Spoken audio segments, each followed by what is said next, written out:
Hi, I'm Matt, the etrailer. Today we're going to be talking about our Yakima Roof Rack on our 2024 Mercedes-Benz GLE. Now I think this is going to be a great option if you're someone who goes kayaking a lot or skiing a lot, because typically those types of items, you want them as close out to the side as possible. With this, you're going to get plenty of clearance. So let's check it out. Now me personally, roof racks are one of my favorite ways to carry that extra cargo that just won't fit inside your vehicle, because you do have the option of putting on a hitch, or you could pull a trailer behind you too to put all that extra gear. Now the downside of that with a type of hitch mounted cargo carrier or a trailer, that's going to take up a lot larger of a footprint behind you, so getting in those really tight spots might not be possible. As opposed to this, we already have this real estate on top of our roof, we might as well use it. And again, the reason why I really like these is, one, they do look pretty nice up here, but two, this is a lot of overhang when I compare it to other types of racks. And when you have those carriers or those items to carry your accessories, those clamps are typically pretty large. So we want a little bit more room for them. But before we get into how this is going to fit on top of our roof, let's talk about what you're going to get with this kit. So we are going to get two of these 60-inch aero crossbars at the very top, and underneath that we're going to get 4 of these towers. Now let's focus a little bit on what these crossbars give us. So on the very top of it, we're going to have this rubber channel that goes in here. That's going to help reduce wind noise when you're driving down the road and keep any debris from here. The reason why you want that clear is if you're using this T-channel for any of your T-channel accessories, then you want that to be unobstructed.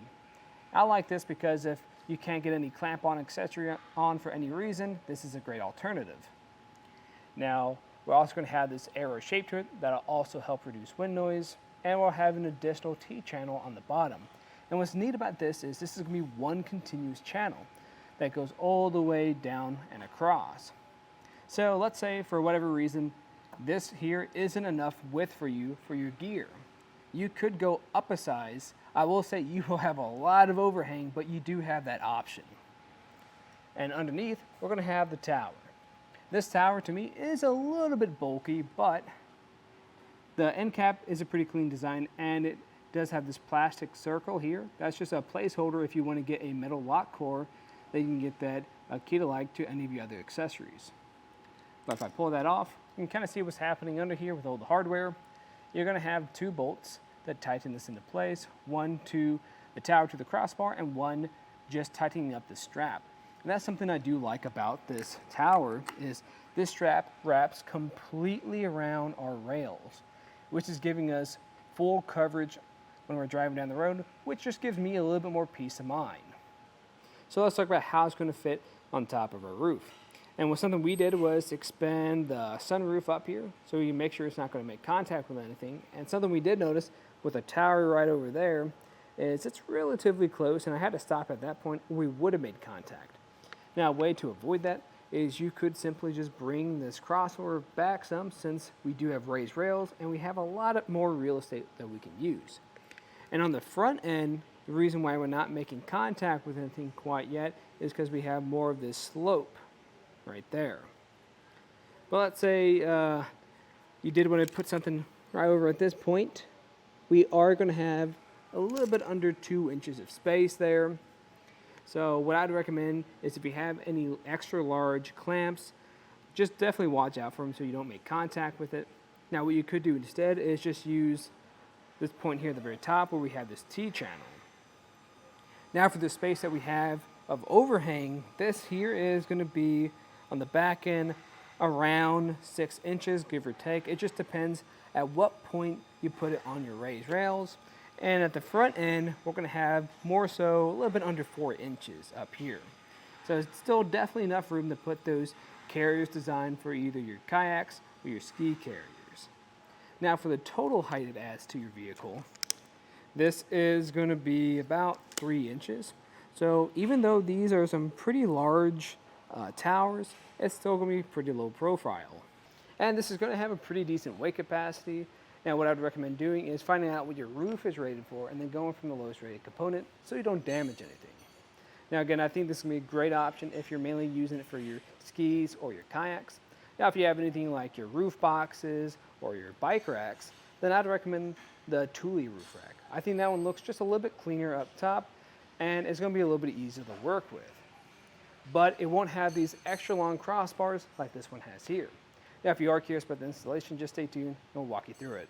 So at the beginning of the installation, I already have my front crossbar installed, but it's going to be the same process for either one. So we want to make sure we have all the parts laid out in front of us. We're going to have our crossbar itself. You're going to have two of these towers and the cap that goes with them, and this torque device right here. I also recommend grabbing a tape measure so you can make sure everything's squared off. But when it comes to actually getting started, it's pretty simple. All we have to do is come right to the very end, apply some pressure to our end cap from underneath like that tab, and slide it off. And right now the bottom side is facing up. As you can tell, it's an exposed channel. And then I can put on my tower. And you can actually put them on from the same side if you want. I already got my other side installed.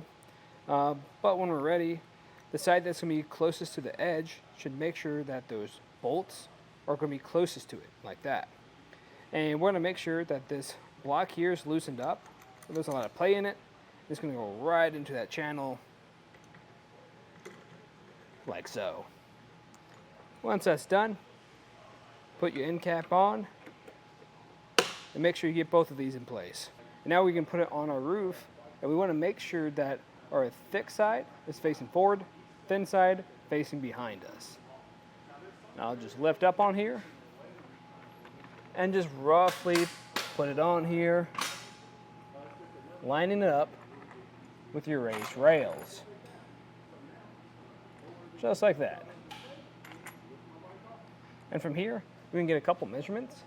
We want to make sure this is squared off. So you can go over to the other side, double check where that is sitting.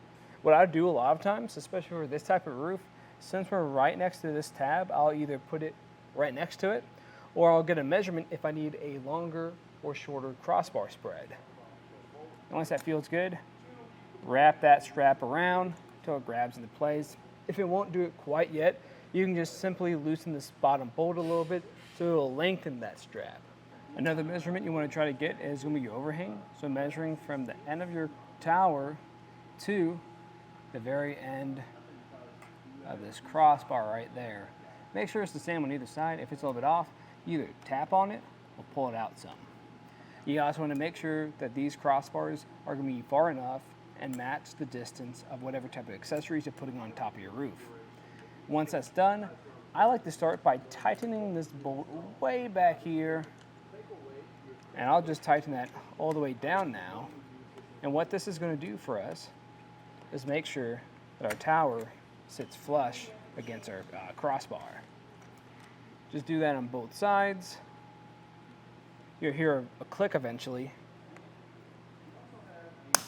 just like that. Once that's done on both sides, we'll come down to this one on the bottom to tighten up that strap. Now what I recommend for this one is a little bit different of a process. We'll tighten that down enough where we feel just a little resistance. Right about what I'm feeling now. We'll then go over to the other side, repeat that process, going back and forth until this is all the way tightened into place. And the way you're going to be able to tell this is tightened down all the way is, again, you're going to hear that click, just like that. And then I can grab my end cap, put that into place, just by lining it up with the grooves till it clicks. After that, just give it a good old shake test. Make sure it's not going to go anywhere, and if it feels solid, you can load it up and take it out for a drive. That will complete our installation, and if you guys have any other questions, let us know here at eTrailer. And again, I'm Matt, and thanks for watching.